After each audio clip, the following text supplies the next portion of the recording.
All right. We are going to look at Scripture tonight, so you need a Bible close by.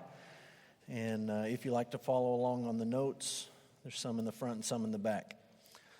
We've talked about this before in church, and we've even talked about it on Wednesday nights in particular, but in the United States, superhero movies are big business. Americans love to go watch movies about superheroes, and over the last 10 years or so, there's two different brands of comics that have really made an incredible amount of money. One is DC Comics, owned by Warner Brothers, and the other is Marvel, owned by 20th Century Fox. Marvel's had more success. The critics like them better. They've made more money. There's been a total of 17 movies in what they call the Marvel Cinematic Universe, and they have brought in a whopping $13 billion. And so it's just a remarkable thing to think that the standard or the definition of success for a new superhero movie, a new comic movie, is if you make $1 billion. $1 billion is good. Anything under $1 billion is not very good. It's a little bit disappointing. And over the last several years, they've made individual movies for most of the major Marvel comic superheroes. They've had their own movies, and the new thing is to combine characters and throw as many of these comic characters into one movie as you can, and all of these different worlds are crossing over. And it's a little bit odd when you just stop and think about us as a culture and our fascination with superheroes, that we're just so interested in make-believe, in people who have magical powers, or people who had scientific tests done on them and mutated them into someone that now has supernatural powers. It's just a strange thing, and sometimes I forget how strange it is because I like these movies. I enjoy them, and sometimes I just need my wife to look at me and roll her eyes and say, "Really? We're going to watch this movie? This totally make-believe, imaginary, pretend, not real at all movie," and, bring me back to reality. But I think there's good reasons that we like these movies, and I'll just throw a couple at you. I think one reason we like them is that they are stories of rescue. They're stories where someone is in danger, they need to be rescued, they can't do it themselves, and they need someone outside of themselves to sort of swoop in and save them. And as I describe that, I hope your wheels are turning and you're thinking, well, that's kind of like the Bible. That's kind of like our story. We have a problem, we need to be rescued, we can't do it ourselves, and we need someone otherworldly, if you will, to come in and save us. And so I think one reason we like these movies and these stories is they sort of resonate with the story of the gospel. I think there's an otherworldly aspect to these stories that sort of fascinates us. Sometimes life can feel very boring when you just go through the routine of work or school or family or making dinner or doing the dishes, and to sort of escape that for a moment and to think about something that is otherworldly and completely different than your day-to-day experience or your day-to-day existence, I think is exciting for us. And again, I hope you see the parallel there. I hope you think, well, that's kind of why we sing about heaven. That's kind of why we talk about eternity. That's kind of why we read these stories of Jesus in the Gospels and all of the amazing things He did, and those stories resonate with us, and there's an excitement. Or we read through the book of Exodus, and we say the book of Exodus is one of the most exciting books in the Bible because there's all these otherworldly events sort of breaking into Egypt that are exciting for most of us. And so when you look at the Scriptures, if you were going to pick a true superhero, somebody who does otherworldly things, obviously Jesus is a great candidate. Obviously Moses is a great candidate, and we are going to talk about Moses next week. But Elijah is a pretty good candidate. And if you're fascinated with people who can do superhero type things, here's just a few things that Elijah did. One, he controlled the weather. And there's a painting here of the drought in Israel. And it took me a while when I looked at this to find Elijah. He's sitting down on the ground and he's praying underneath the tree. And this is when Elijah prayed and it stopped raining. Just no rain until he prayed again and it rained. So he could control the weather. There's a comic character who can do that. Elijah could do it. Elijah couldn't do it, but you know what I'm saying. He could create food, and there's a story where he moves in with this widow. We're going to talk about that just briefly tonight. And there's a miraculous provision of food where they live longer than they should have been able to live. He was able to raise the dead.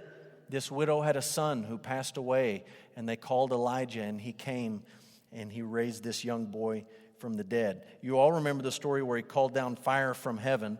That's a pretty dramatic scene, and there's all sorts of interesting artistic depictions about what that might have looked like. I have the feeling they all fall way short of what it actually looked like to be there and to see it happen.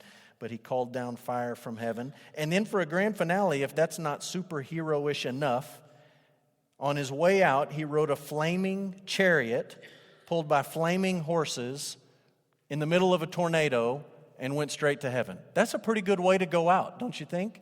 I hear people talk from time to time, well, I want to die in my sleep, or, well, I don't want to die this way, or this would be the worst way to die. I don't know how you top that. That's like the manliest way to leave the earth possible. Say, I'm going to ride a flaming chariot, horses on fire, in a tornado, and I'm just going straight to heaven. I'm not even going to die. So, pretty impressive as a character, as a quote-unquote superhero. But then right in the middle of his story, we're going to focus on this tonight because we're familiar with the other stuff. We remember the miracles. We remember the showdown with the prophets of Baal and all that great stuff. Right in the middle, there's a very human side to Elijah that comes out. A side that when you come to it, you almost think, this can't be the same guy. This has got to be another guy named Elijah whose story just happens to fall here because it seems so out of character. He was a very flawed hero. And I put a quote on your notes. This is from a guy named Paul House, Bible scholar. And I'll just read the quote to begin. He says, a new character enters the story at this point. And he's talking about in the book of 1 Kings when Elijah shows up. A new character enters the story at this point to challenge the spread of Baalism. This individual is not just a prophet, but as time passed, he came to be considered the great prophet. A man who stands as the pattern for other prophets. This man named Elijah appears on the scene without being announced. He prays for a drought that will demonstrate Yahweh's power over Baal, receives divine sustenance, performs miracles. The drought ends only after he wins a telling victory over the prophets of Baal, a victory that should, yet does not, eradicate Baalism in Israel. Despite his prowess, however, Elijah is a very human figure. He can be afraid and he can become discouraged. Elijah is no Superman.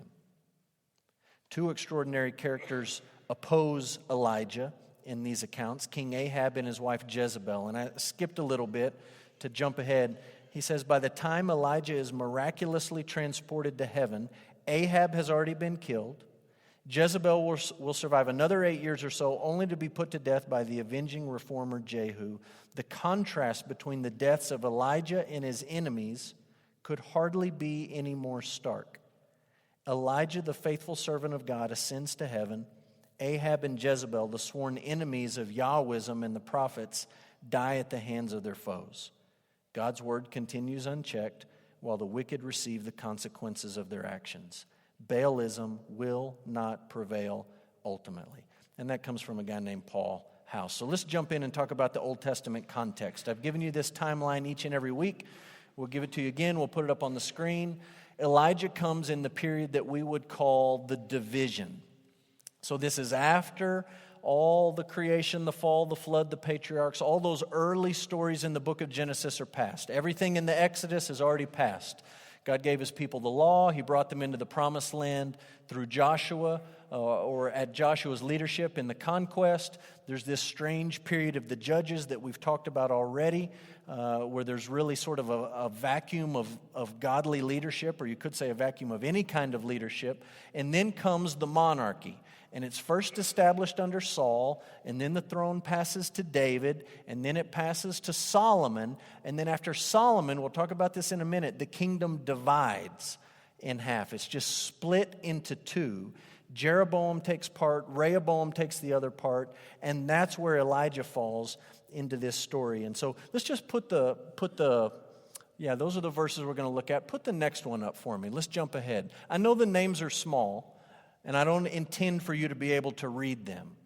You can find this picture online really easy if you just Google Kings of Israel and Judah. This will come up. Up at the top, you see Saul, and then we go to David, and then we go to Solomon. All those guys are in blue. Those are the first kings. Everything's united under their leadership. Then we come down and we split to Jeroboam and Rehoboam. And we'll put a circle around those two guys that sort of go sideways. So you see, this is where we split. Jeroboam takes the northern kingdom of Israel. And so all those names in the pink on the left are kings of Israel. Rehoboam takes the kingdom of Judah. He falls under David's line. And all those names on the right, the green names, are all the different kings of Judah. Judah hangs on a little bit longer, so there's a few kings at the end when Israel's already been taken into exile. But you get down a little bit lower and you can see where Ahab is. Ahab is the seventh king of Israel. The seventh king. All of the kings of Israel are wicked. They all follow in the pattern of Jeroboam the first, who sets these idols up for the people to worship. And Ahab comes as number 7 in that line. So just on your notes, let's look at these verses or reference them. 1 Kings 11, we won't read that. That's the story of Solomon. Everything's going great. I think in a couple of weeks, Corey's going to teach on Solomon, so he'll tell us how great things were. And then eventually they just totally go off the tracks. Everything just goes off the deep end. And his heir is a guy named Rehoboam. Rehoboam wants to be a tough guy. This is now in 1 Kings 12 on your notes. Rehoboam takes the throne, and instead of listening to the wise men in the kingdom, he listens to his buddies. And his buddies say, look, your dad was great, but you're the new guy on the block, and you got to get your bluff in and show everybody how tough you are. So he tries to show everyone how tough he is. He tries to get his bluff in, and what it results in is almost a civil war. Because most of the kingdom says, no way, Jose, we're not following you. We don't want anything to do with you. And they're actually about to fight until the Lord intervenes and says, no, we're not going to have civil war at this point. You guys go your way, and Rehoboam will get to hang on to Judah.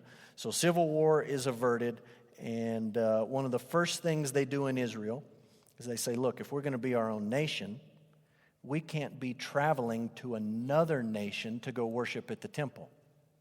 We're our own nation. We're not going down to Jerusalem, into their kingdom, taking our money and our sacrifices that will benefit their economy and their priests. We're going to set up our own deal. And right out of the gate, Jeroboam sets up idols. And he says, look, this is great. You don't have to go to the temple in Jerusalem anymore. You can worship right here in the northern kingdom of Israel. Now, what I want you to look at is 1 Kings 16, and I want you to read with me this description of Ahab. Ahab was the king when we meet Elijah. So this sort of helps you set the context of what was going on. 1 Kings 16, starting in verse 29. In the 38th year of Asa, king of Judah. Asa was a good king, but not a perfect king. The 38th year of Asa, king of Judah, that's in the southern kingdom, Ahab, the son of Omri, began to reign over Israel. That's the northern kingdom. And Ahab, the son of Omri, reigned over Israel in Samaria 22 years. And Ahab, the son of Omri, did evil in the sight of the Lord more than all who were before him. And as if it had been a light thing for him to walk in the sins of Jeroboam. And you say, what are the sins of Jeroboam? Well, it's idolatry. He's the guy that set up the idols in the northern kingdom and said, you don't have to go to Jerusalem. Worship the Lord here. Worship your gods here in the form of these idols. So as if it had been a light thing for him to walk in the sins of Jeroboam, the son of Nebat, he took for his wife Jezebel, the daughter of Ethbaal, king of the Sidonians, and he went and served Baal and worshipped him. He erected an altar for Baal in the house of Baal, which he built in Samaria, and Ahab made an Asherah. Ahab did more to provoke the Lord, the God of Israel, to anger than all the kings of Israel who were before him. And then there's this interesting verse 34. In his days, Hiel of Bethel built Jericho. He laid its foundation at the cost of Abiram, his firstborn, and he set up its gates at the cost of his youngest son, Segub, according to the word of the Lord, which he spoke by Joshua, the son of Nun. In my Bible reading, I just happened to read that passage this morning, Joshua 6, where they take the city of Jericho and they conquer it, and Joshua basically puts a curse on this city. If anyone rebuilds this city, it's going to cost you. And that detail is thrown in here during the days of Ahab, just so you know how bad things were, how wicked things were, how immoral things were, that people had no fear of God. You've gone all of these years and no one's tried to rebuild this city. But in the days of Ahab, things are so bad under his wicked leadership that somebody has the gall, you could say, to defy this curse or try to defy this curse that Joshua placed on this city, and he's not able to do it. It cost him. Now, I don't know what you think when you read this description of Ahab. I don't think any of us want to be described as the worst that there ever was. Like whatever it is that you do. If you're a pastor, you don't want to resign or leave and then people say, "Oh, he was worse than all the ones before him, that guy."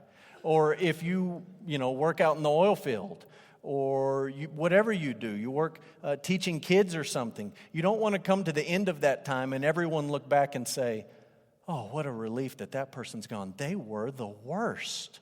I mean, we've had some bad teachers, but that was the worst teacher we've ever had. That was the worst oil field hand we've ever had. That was the worst landman we've ever had. That guy was terrible. And that's the description that you get of Ahab when they look back on his life. They say, up to this point, he was the worst. He was worse than everyone else that came before him. He did more to provoke the Lord to anger than any of the other guys that preceded him. You read that and you say, that's what life was like when Elijah comes on the scene. People were looking around, godly people, the few that were still around, saying, this is the worst it's ever been. Have you ever thought that? About the time and the place you live? Have you ever looked around, heard a news story, seen some new development, experienced something, and thought, how did we get here? How could it get worse? This is the worst that I ever remember it being. And maybe you look back in your life and time and you say, it wasn't that bad back then. It's so much worse now. That experience that you have had and I have had is the exact same experience that some people had in the days of Elijah. They looked around under Ahab's leadership and they said, it's the worst it's ever been. How could it ever get worse than this? We can't look back and see a day that was worse. This is the worst that it's ever been. So it's interesting to think that maybe there's some parallels to what Elijah experienced in his day and what we experience in our day. So let's talk about his life story. We'll break it down into a couple of stages. Number one, we'll talk about his origins. And there's really just one verse to read. 1 Kings 17:1. It says, Elijah the Tishbite of Tishbe in Gilead said to Ahab. And he just jumps in and all of a sudden this guy's talking. We don't know anything about his family. We just know that he was a Tishbite and he lived in Gilead. And so I'll put a map up on the screen. And these are sort of color-coded the 12 tribes of Israel as they settled in the Promised Land. Down at the bottom, you can see the Dead Sea, and you can follow the Jordan River right up through the middle between the yellow and the purple, and you can go up to the Sea of Galilee. And right here in this red circle is Gilead. It's on the eastern side of the Jordan River, and all we know is that that's the area that he came from. Several of the tribes had settled over on that side. You can read about that in Joshua. One thing we know about Elijah is what his name means. And it's a pretty good name if you're a God-fearing Jew. His name means God is Yahweh. It's basically taking the name Elohim and Yahweh and mashing them into one name. And so we call him, in English, Elijah. It means God is Yahweh. So you can take that and you can at least maybe assume something about his parents, something about their faith. What did they believe? Well, they didn't believe Asherah was God, or they would have named him something else. They didn't believe Baal was God, or they would have named him something else. They believed that God was Yahweh, the Lord. So that's his origins. Next comes, we'll call it the drought. Drought. And we're using the word drought just to cover a large stretch of time where some really remarkable things happen in his life. It begins, we're not going to read all of this. You can look at it in 1 Kings 17 and 18. Begins with a drought. Ahab says it's not going to rain. It's not going to rain until I say it's going to rain. And it doesn't rain. There's a story in here where he's fed by ravens, which is a pretty neat story. There's a story where he lives with a widow. And during this time he's living with this widow lady. He's up in Sidon. And so we'll put our map back up. And you remember where we saw Gilead was. Next time we see him, he's way up north. And I put the circle up at the very top. Just bump it up a little bit further if you want to go to Sidon, if you want to go to where this widow was.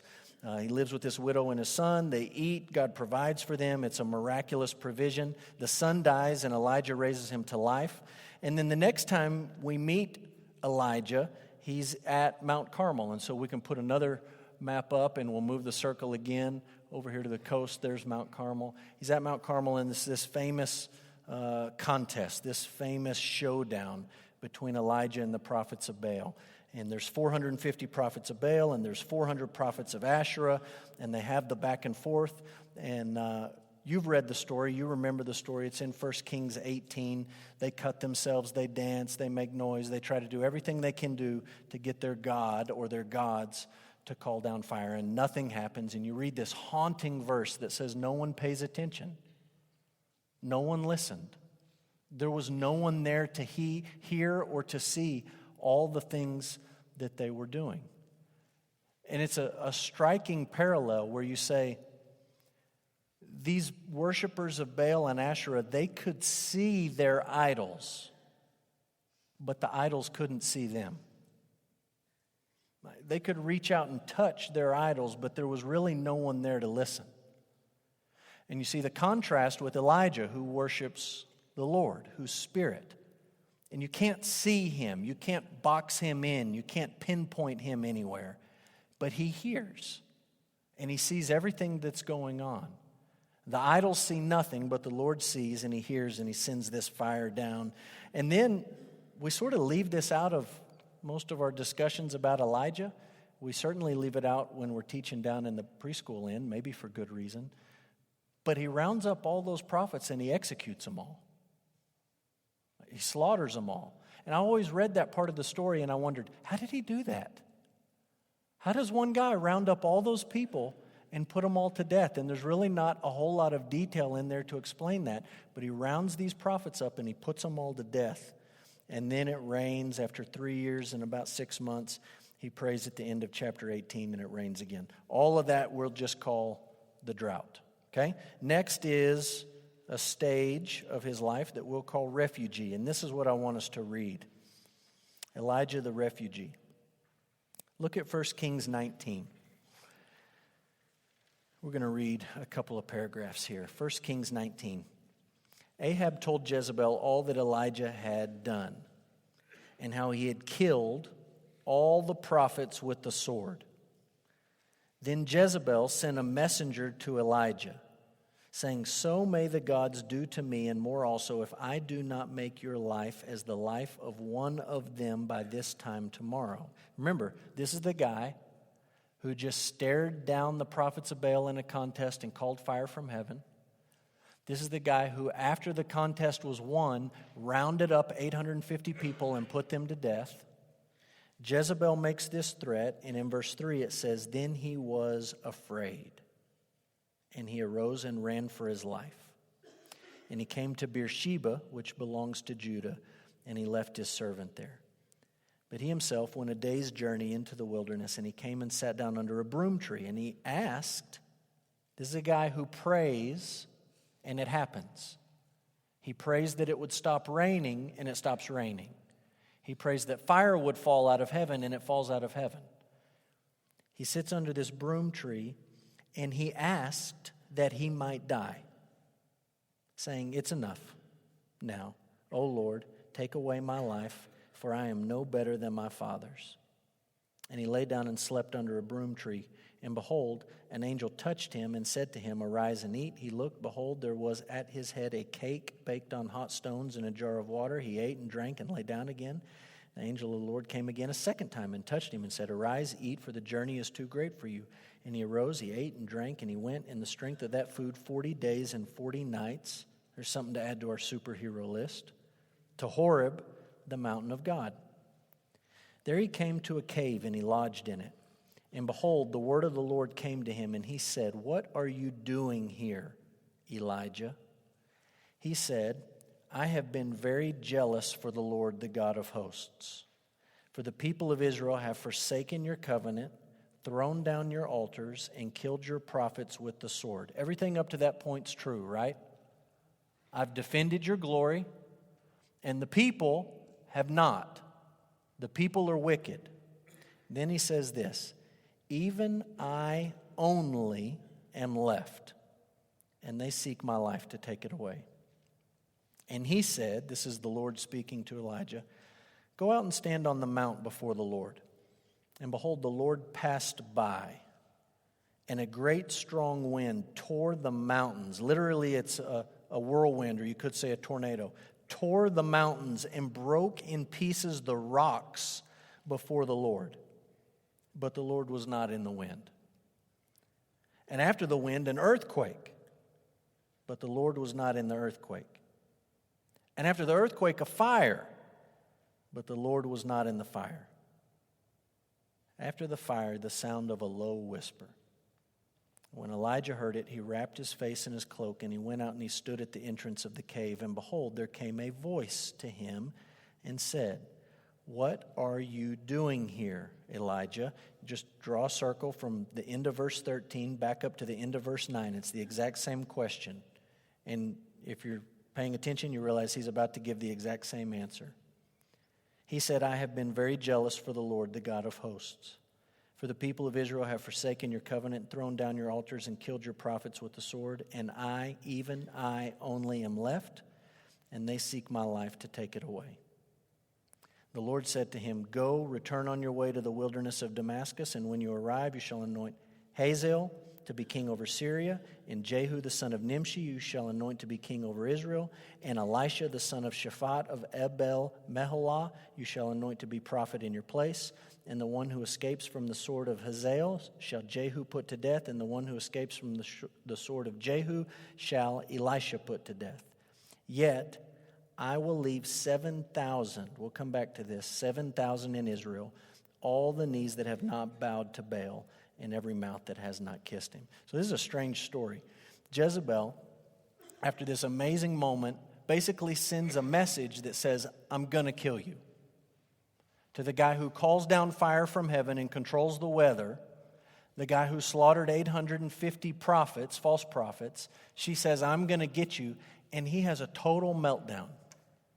Just a complete, you call it, I don't know, a nervous breakdown or a bad day or a panic attack, or he was hangry, or I don't know what you want to say. Like, you pick the description. Just spiritually, he was worn out. He's terrified. He's terrified and afraid, and he actually sits down and asks God to kill him. Just end it. Let it be all. God sends him to this mountain. When God says to him in verse 9, "What are you doing here?" you almost expect Elijah to say, "Well, you sent me here." That's what happened, right? The Lord sent him there. "You told me to come here, so I came here." But he doesn't say that. Instead, he launches into this thing that sounds really spiritual on the front end, but then on the back end, you realize it's really very Elijah-focused. He starts off with, "I'm very jealous for your name. Everybody else is not." True, but then you realize how self-centered this man actually is, and he says, "I'm the only one left." And so there's this interesting story where this wind passes by. And the text says God was not in the wind. And then there's an earthquake that breaks the rocks apart, the same rocks that were just broken by the wind, doubly broken rocks. And it says God was not in the earthquake. And then there's this fire. Remember the last time we saw fire, it was falling down out of heaven, and it was burning up this altar and everything around it and licking up all the water and the sacrifice, and it just totally pulverized everything there. So you imagine that kind of fire somehow falling down is he's in this cave, and it says, but God was not in the fire. And then as he stands there, there's this small, low whisper. I think the problem with Elijah is that he had come to sort of like his superhero powers.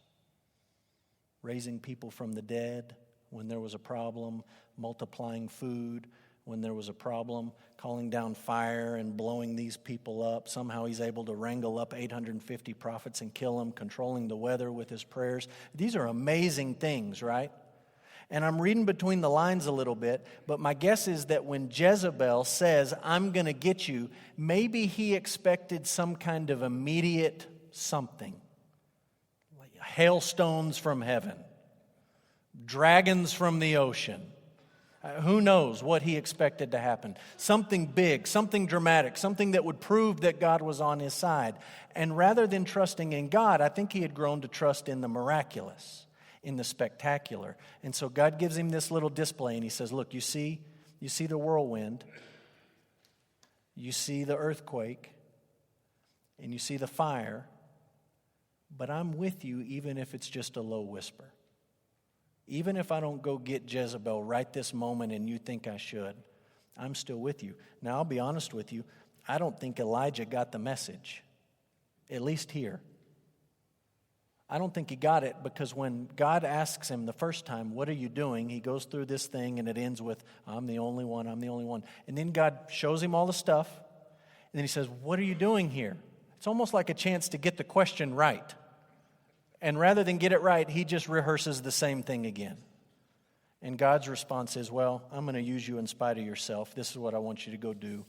And he gives him marching orders. All that's under what we would call Elijah the refugee. Next, we'll say Elijah the prophet. Elijah the prophet. Several things happen here. I'm going to let you read them and look at them. He picks up an apprentice, and the apprentice's name is Elisha. And children and adults have been confused ever since on who did what and who came first and which one are you talking about. But Elijah has an apprentice called Elisha. And I'll just tell you something interesting. I don't really have an explanation for this. Elijah is mentioned almost 30 times in the New Testament. Elijah, almost 30 times.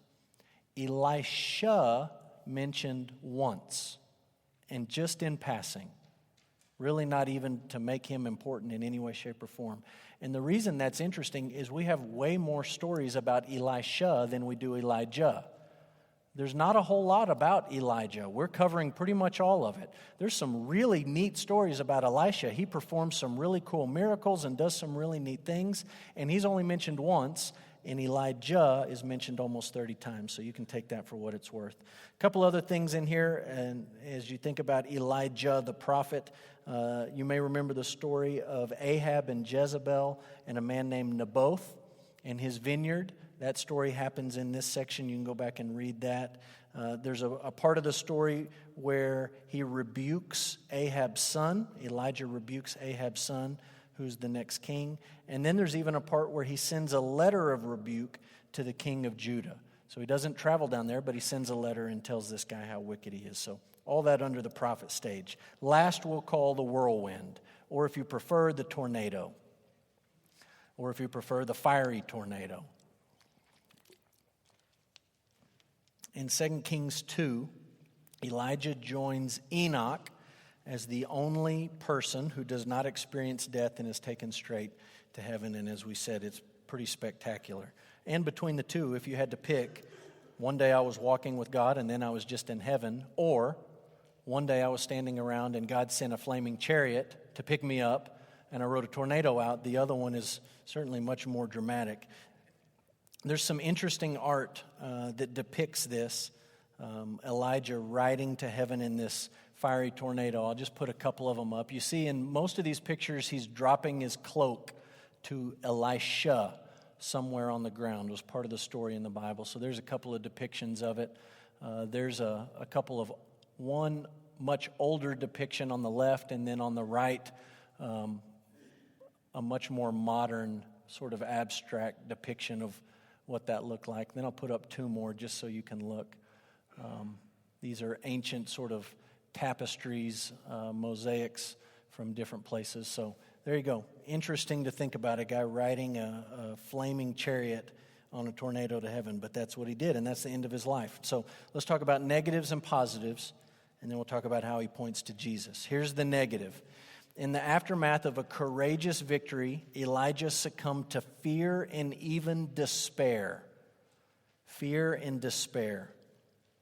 He just had a meltdown. We talked through that passage and what happened there, so we won't rehash that, but he just totally has a meltdown. Here's something sort of interesting. Take your Bible and flip over to Romans 11.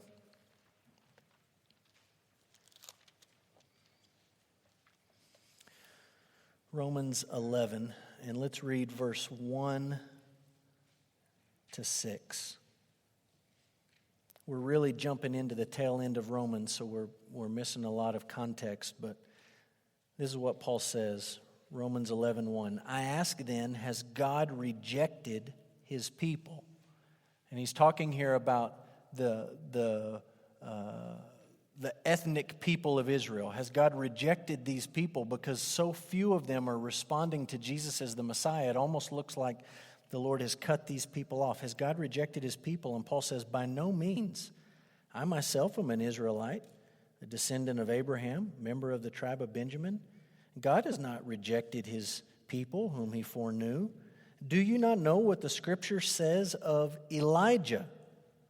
How he appeals to God against Israel. Lord, they've killed your prophets. They've demolished your altars. I alone am left, and they seek my life. But what is God's reply to him? I have kept for myself 7,000 men who have not bowed the knee to Baal. So too, at the present time, there is a remnant chosen by grace. But if it is by grace, it is no longer on the basis of works. Otherwise, grace would no longer be grace. This is just an interesting parallel where Paul is looking around and he's saying, it looks like God has rejected his people. There's so few people of these Jewish people who are responding to Jesus as the Messiah. It looks like he's rejected them. And he goes back and he says, no, we've seen this before. In Elijah's day, it looked like God had rejected these people, forsaken these people, like none of these people were going to be saved. And God had 7,000 people set apart for his purpose. And he reminded Elijah, you're not the only one. And Paul, I think it's almost like Paul is preaching to himself. He's a Jew. He believes that Jesus is the Messiah, and he looks around and he's sort of saying, why aren't the rest of the Jews putting it all together? And he's saying, God has his people. God has his people that he's foreknown and that he's chosen and that he's going to bring to salvation, just like he did in Elijah's day. And I think there's a parallel there for us to think through when we look around in our society and we feel like churches aren't as full, there's not as many revivals, there's not as many people getting saved, and things aren't like they used to be, and it seems like everything's going in the wrong direction, to just sort of hit the pause button and to say, wait a minute, God's in control. God knows who his people are. God has a plan. It was bad in Elijah's day, and it was bad in Paul's day, and it's bad in our day. It's always been bad, but God has his people, and God knows what he's doing. So that ought to help us as we wrestle with fear and despair like Elijah did. Here's a positive, and it's a pretty good positive. Elijah is remembered as a courageous prayer warrior, and the rest of Scripture views him as the model prophet. There's a reason we love the story of Elijah at Mount Carmel. It's a fantastic story. It's legendary courage that he puts on display. There's a reason that we like Elijah and we remember him for rebuking kings, for getting in the face of these monarchs who could have had his head on a platter and just telling them the truth about what God thought about their sin. You can read James 5, talks about Elijah and the power of his prayers. Let's end with how Elijah points us to Jesus. And these are kind of interesting. Elijah points us to Jesus in a way that's a little bit different than some of the other folks we've talked about and some of the other folks we are going to talk about. Two thoughts here. The Old Testament ends with a promise about Elijah and the coming of the Messiah. This promise was fulfilled by John the Baptist. And maybe if we could, before we look at these scriptures, maybe Mark could go back and just put back up on the screen after you fill these blanks in. There's a promise about Elijah, coming of the Messiah, fulfilled by John the Baptist. Maybe we could go back and look at the timeline one last time. I think sometimes we get confused.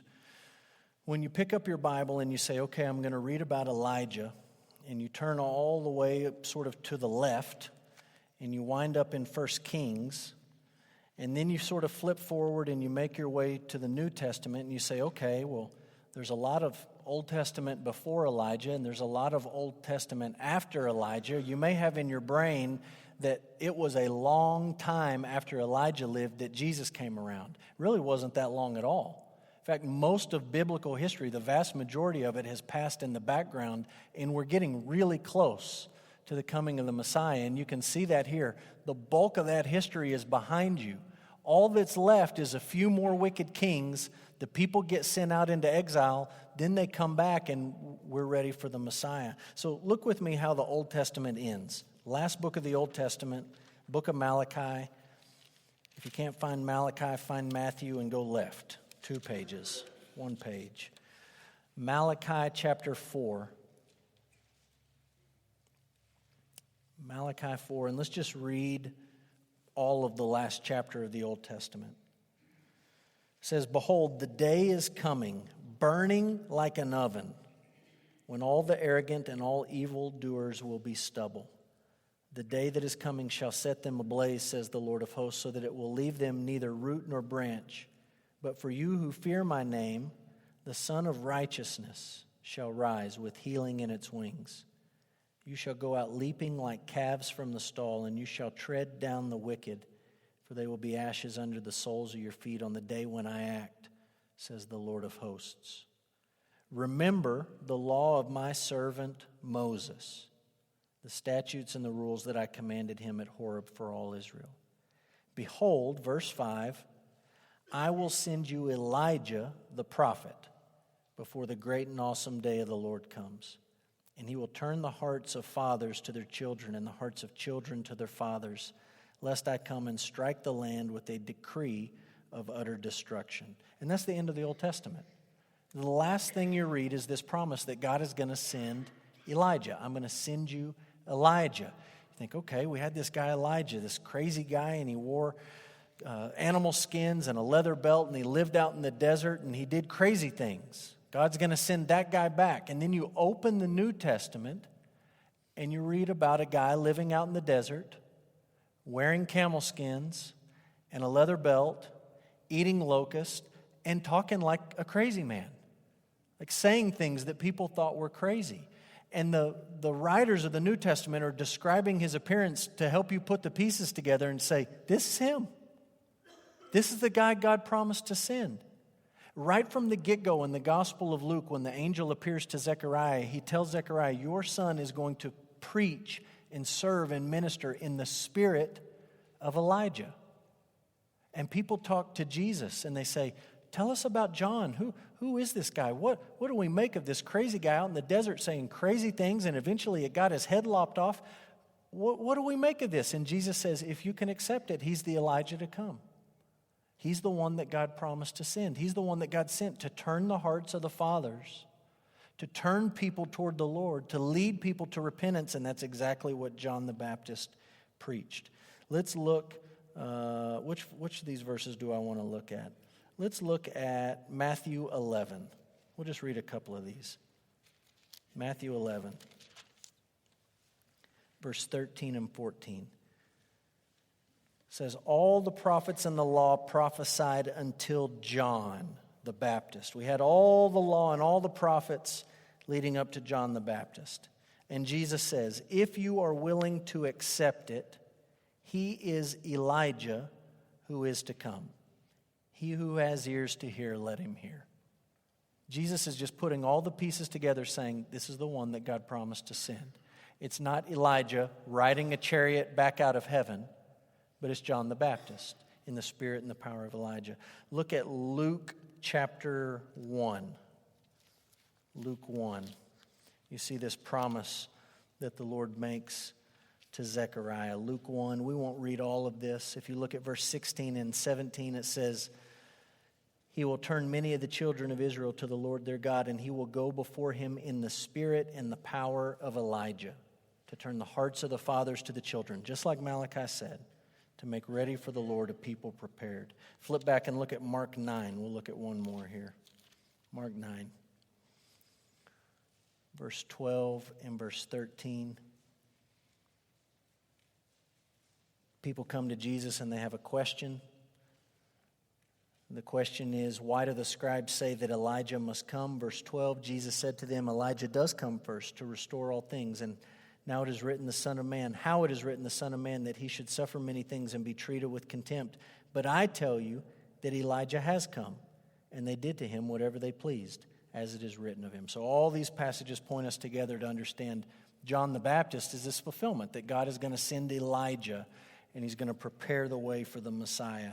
And then we'll end with this. Moses and Elijah appear at the transfiguration of Jesus, and together they speak of Jesus' exodus. His exodus. Flip over to Luke chapter 9. Luke 9.